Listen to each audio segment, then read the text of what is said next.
It was a Friday night in Columbia, South Carolina, March 29, 2019. The city buzzed with the usual college energy. Bars were packed, music pulsed through 5 points, and students celebrated another week gone by. Among them was 21-year-old Samantha Josephson, a senior at the University of South Carolina. She was bright, ambitious, and just weeks away from graduating with plans to attend law school. But in just a few short hours, her night and her life would take a horrifying turn that sent shockwaves across the nation. Samantha had been out with friends at a popular local bar called the Bird Dog. Around 2 a.m., she decided to call it a night.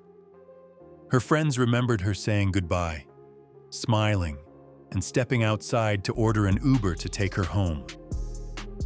It was something millions of people do every weekend, a simple, everyday act that should have been safe. But it wasn't. What happened next would reveal a predator lurking in plain sight, a man who hunted the streets looking for a victim, and tragically, Samantha became his target.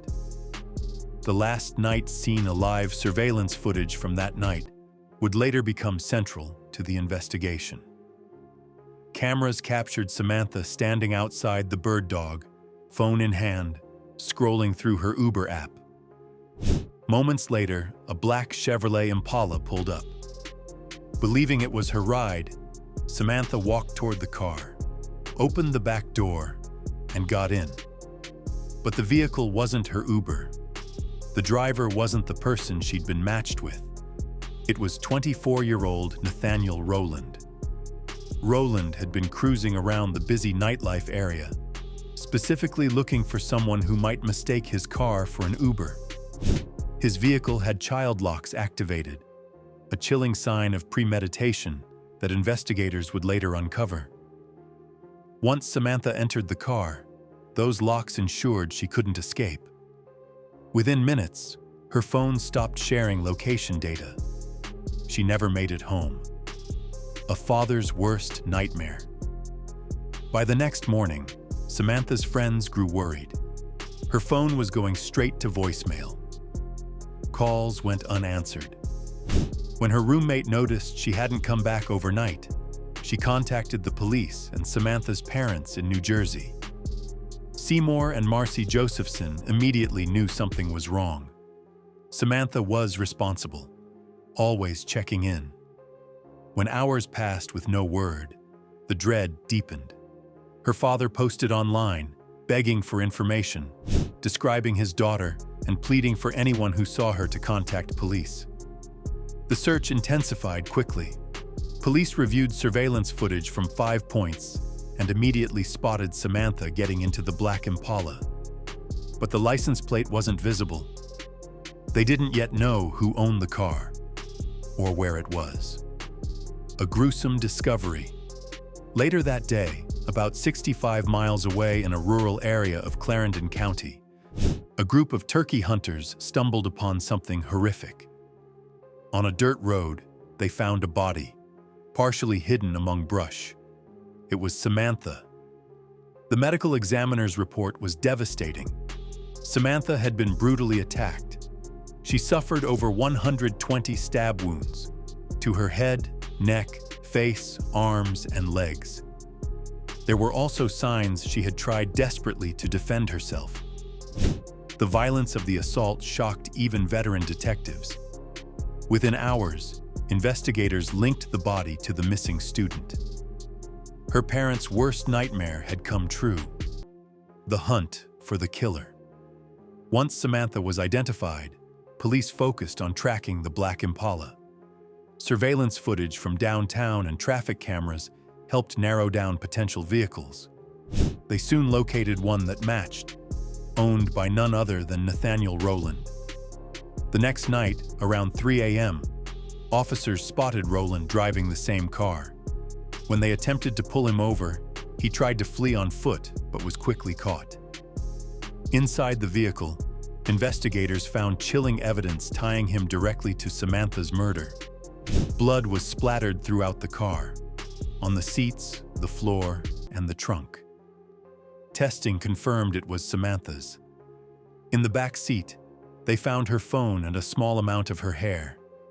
Even more disturbing, police found cleaning supplies, bleach, wipes, and window cleaner, suggesting Rowland had tried to scrub the evidence. They also discovered Samantha's blood-stained clothes, along with a large knife believed to be the murder weapon. When detectives searched a trash can near Rowland's home, they found even more of Samantha's belongings: her phone case, her shoe, and her wallet.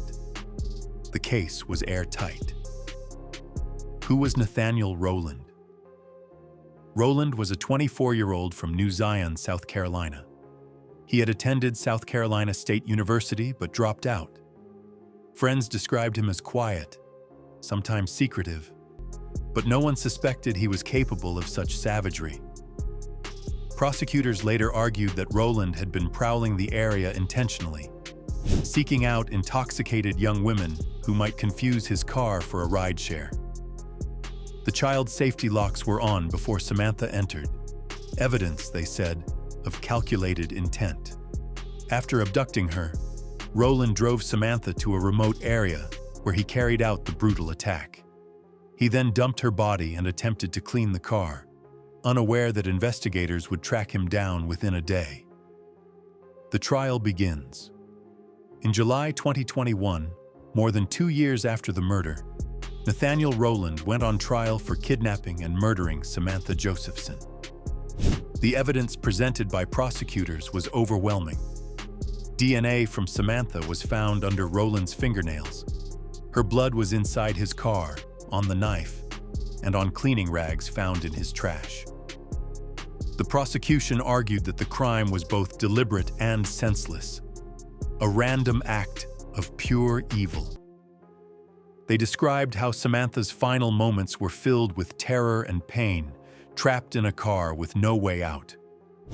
Rowland's defense team tried to argue that there was no direct proof he was the one who committed the killing, suggesting someone else could have used his car. But jurors didn't buy it. The physical evidence told the real story. After a week-long trial, it took the jury less than an hour to reach a verdict. Nathaniel Rowland was found guilty on all charges: kidnapping, murder, and possession of a weapon during a violent crime. The judge sentenced him to life in prison without parole. A father's anguish in court. During the sentencing, Samantha's father, Seymour Josephson, gave an emotional statement. His voice broke as he addressed the court and his daughter's killer. "Her dreams were my dreams," he said. "You took away a piece of our heart, our soul. You destroyed our lives. I close my eyes, and I see my beautiful daughter, trapped, scared, fighting for her life." He turned to Rowland and said coldly, "I hope you rot in prison." The courtroom was silent except for the sound of sobbing. Even seasoned reporters struggled to hold back tears. Friends and professors described Samantha as driven, caring, and full of life. She loved law and dreamed of becoming a defense attorney, to fight for those who couldn't fight for themselves. At the University of South Carolina, her sorority sisters created a scholarship in her honor. Vigils were held across campuses nationwide, with thousands of people holding candles, remembering her smile. Her mother, Marcy, later said, "Every morning, I wake up and it feels like I can't breathe. But I know she would want us to keep going, to help others stay safe." Samantha Josephson's murder changed how people think about safety. Her story reminds us that danger can appear in the most ordinary moments: a ride home, a night out, a trusted routine. Her legacy lives on through laws in her name and every person who now double-checks their ride. Her father said, "We can't bring her back, but maybe we can keep someone else from living this nightmare." If you ever use a rideshare service, always verify before getting in. Check the license plate, confirm the driver's name, and ask, Who are you here to pick up? Share Samantha's story, because awareness can save lives. In Samantha's memory, stay alert, stay cautious, and never let your guard down. Evil hides in plain sight, but knowledge, awareness, and vigilance are our strongest defense.